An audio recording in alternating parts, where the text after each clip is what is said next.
The search for a missing person will take you to places you never imagined. Where did they go? They just didn't disappear. The journey to find them, it's physical. Knocking on doors at midnight with a flyer and a flashlight. We've been through every ditch, under every bridge. And it takes an emotional toll. You feel every day when you don't find her. But for the families of the missing, there is no other option. For the family of Andrea Knabel, it's a terrible twist, as a woman who searched for others turns up missing herself.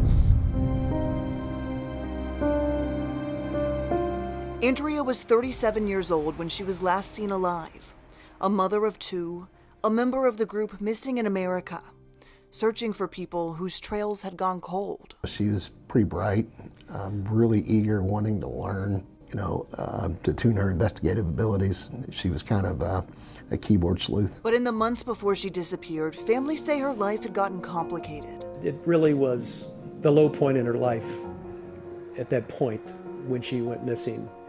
And we realized the condition she was in partially, but we found out more things, I did, when, after she was gone. She lost her job and then her home. It just seemed like one thing after another would happen, and then she was evicted from her home.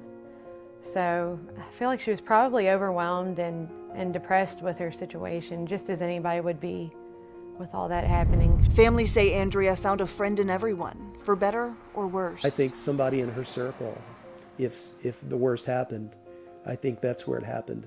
Somebody connected with the wrong industry, the wrong hobbies, maybe involved in things that are illegal. To better understand, we have to go back in time to the last night she was seen alive, August 12th, 2019. My name is Tracy Leonard. I'm a private investigator, and I am investigating the case of Andrea Knabel. Private investigator team The Locators tracked Andrea's every move on the night she disappeared, using her cell phone and GPS coordinates. It starts at her mother's home, where Andrea had been staying. Family says there was an argument. She left the house to cool off. She was taken to a McDonald's with the sister's boyfriend and her nephew. And then they left from McDonald's. They went to the hospital. She was having some type of infection on her face. She was picked up by a rideshare company and then taken back to her mother's house.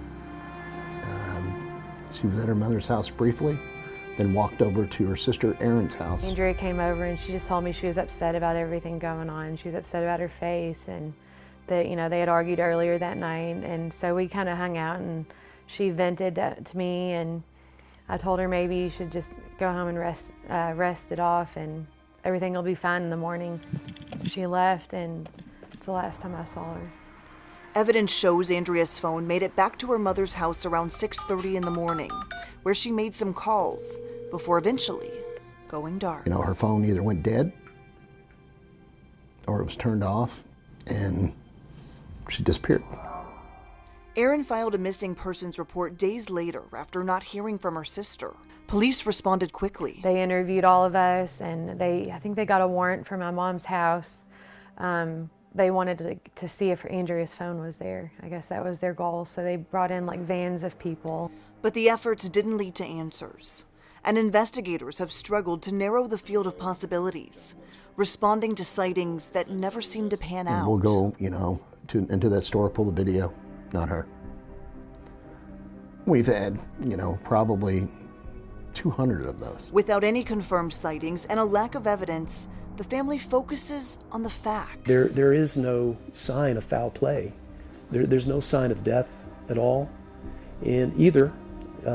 So we've got to find, go to the end of the situation, and that's Erin and my role in this situation. And we plan to see it through. The father-daughter duo and fellow investigator vow to keep searching. I am not going to quit. I'm going to find out what happened to our friend. Searching for the woman who has searched for so many others. If you have any information that could help investigators in this case, you're urged to call LMPD at 574-LMPD. And we want to invite you to join the conversation on our Facebook page, Unsolved Insiders. There we talk about these cases in depth, the community offers tips on other cases, and you hear directly from investigators and these victims' families. For the Unsolved team, I'm Shay McAllister.